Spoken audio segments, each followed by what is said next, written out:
Oh, hello there. You know, my favorite Christmas movie is A Muppet Christmas Carol. It's perfection. I watch it every year, and every year it makes me cry. Especially this scene.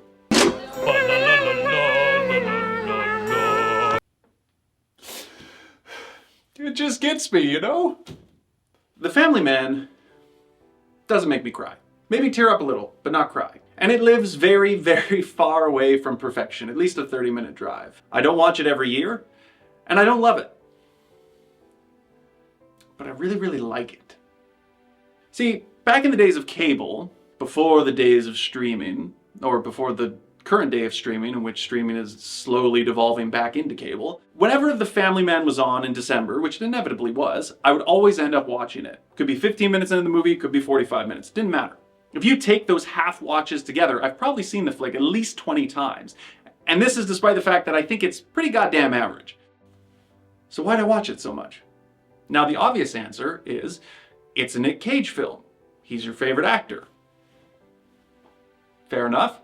Except for the fact that Snake Eyes is an average Nic Cage movie, and I haven't seen that one nearly as much. The other answer could be, well, it's a Christmas movie and it's Christmas time. Fair again, but Die Hard is a Christmas movie. It is an objectively better Christmas movie, and again, I haven't seen it as many times. Now, you could argue nostalgia, but I didn't see The Family Man for the first time till I was in my 20s. And we all have that, right? We all have that movie that it's not tied to our childhood, and we can admit it's objectively pretty mid, but we keep watching it. So today, we're gonna take a look at The Family Man and try and answer a question that I'm sure my girlfriends have asked a million times before. Why do I keep coming back to this perfectly average thing? The movie opens with Hallmark levels of exposition, with our hero Jack deciding, does he choose his career, which means he has to move to Paris, or does he choose his college girlfriend, which means he gets to keep boning Téa Leoni? The man chooses the career. Don't worry, you're gonna age great. Fast forward 13 years and Jack is living it up in the Wall Street lifestyle. Last night was incredible. Huh? One night, he takes a break from being Patrick Bateman and runs into an angelic stereo equipment salesman. He proves he's a decent guy and wakes up in an alternate timeline as a suburban husband and father selling tires in New Jersey. This goes where you might expect. Shock, denial, a little bit of anger, and then slowly coming around to appreciate his kids, his wife, this new alternate existence. And then the ending happens, which is the best part, but we'll get there. So what worked? Well, I like that in this story, Jack doesn't start off unhappy and he doesn't start off as a dick. You know, Scrooge is a dick. Bill Murray in Scrooged is a dick. And they're both unhappy, even if they won't admit it. Jack Campbell, on the other hand, he isn't unhappy. His journey is to realize what was missing from his life, but without this intervention, odds are he goes on living a joyous existence. It's just not as joyous as it could have been. And that's why his whimsical Christmas adventure, it isn't a punishment and it's not a warning. It's a gift. I'm a big fan of the chemistry between Nicolas Cage and Téa Leoni. It's believable, it's charming, and I feel like they have a fun marriage. Please leave my socks alone. It's romantic, but not in the way of building her a house or joining the aviary, but in the way of true long-term companionship. There are corny things in this movie that they don't work, at least not for me, but Jack and Kate's motto, their "here's looking at you, kid," I choose us. it works for me. And it's not just a catchphrase, it's something actionable. We see instances of it. Like Kate has been choosing us several times throughout the movie. When Jack finally does it, his sacrifice brings his life more joy, not less. And as for Nic Cage, ta-da! Fucking great, as always. Constantly grinding that extra bit of pepper on lines that otherwise would have tasted a little bland. I'm sorry I was such a saint before, and I'm such a prick! I also really like how his interpretation of extreme emotions is an imaginary invisible microphone. I feel the need to remind you that I'm Jack Campbell, president of the company. Look, I don't care who you are. It's Christmas, and like I told you, the building is closed. What almost worked?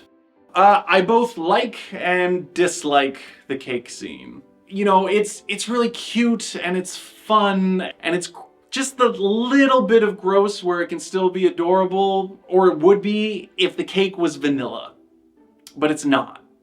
It's chocolate. Chocolatey, eh? As I said to my friend when he wanted to go to the new Indiana Jones movie, I'm sorry, it just looks like shit to me. I feel like I'm watching Solo. What didn't work? It's pretty cheesy, even for me, and I like cheese. I mean, the movie is a fable. It's a feel-good, safe movie, but I just feel like this premise done in a more raw, natural type of way, it would be more interesting. I think about it too. Remember the time I put Annie in the microwave? I could have used some more emotion in Cage's performance when he knows he only has hours left with his family. They're about to vanish forever. This should be some I will remember you level of desperation. God, it's not enough time. Though they do rip off his posture from The Simpsons, and I like that. It's a more savoring desperation. Like you're not panicking, you're trying to take it all in before you go. The movie is pretty predictable. The ending speech even takes place at an airport. And it's not that that can't happen. I mean, I did it once upon a time, pre 9/11 obviously. But just because something can happen doesn't mean it's likely to. And it also doesn't mean that when we've seen it for the 738th time on screen that it's not going to lose some of that intended impact. Side note, I love that every extra in this scene is just ignoring him. No old woman watching and cheering him on. No curious bystander, taking a glance every 3 seconds. This guy is like a foot away from this madman ranting about hypothetical children, and he has the emotional expression of I hope they don't show Wild Wild West on the plane. That movie wasn't very good. Well, perhaps the lovely Miss East will keep you from being a slave to your disappointment. I also really hate this story beat. So Jack secures himself a new job, he doubles his paycheck, it comes with a free apartment, a myriad of opportunities, and Kate's response is, I believed that we would grow old together in this house. what the fuck are you talking about? Well, I like our old house. What's more important, an hour commute or your kids going to college? And I get it, I know that Kate is a romantic, but this stretches it into 2 categories. It's either unbelievable or she's a believably insane woman. Neither one of those is good. Like, this company is doing $122 billion deals. Oh, I miss my family. They can come visit you on the moon. Whew. Lastly, and I kind of love this, but I can see it pissing a lot of people off. This movie was made in the 90s, back when the worst thing you could be was a dad working a job to provide for his family. And the nightmare of the millionaire, or the raging inner debate of the midlife crisis, it's centered around, is there more to life than this? But this is a 4-bedroom home with a loving wife, 2 kids, a dog, all paid for on a single income, with friends and a bowling team and even a hot babe offering sordid affairs. And I get it.